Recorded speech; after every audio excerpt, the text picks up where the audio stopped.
میاشت کې با جلز یو ځل راته یو ځل راغې مور ته وایي او پلار ته وایي بابا په جده کې سیټونه خالی شوي د انجینرۍ سیټونه ویکنسي دي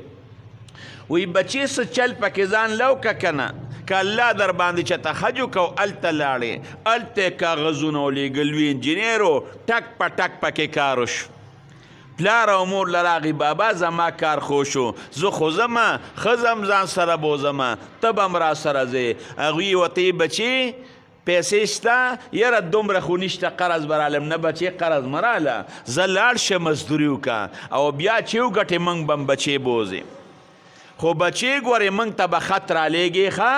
موږ بیرینه نه بابا تابنیروم بیبې تابنیروم ښځې هم ځان سره بوتله په خپل هم لاړ د غیږ یو ماشوم ورسره هغې هم ځان سره بوته د ټیلیفونونو د موبایلو دور نو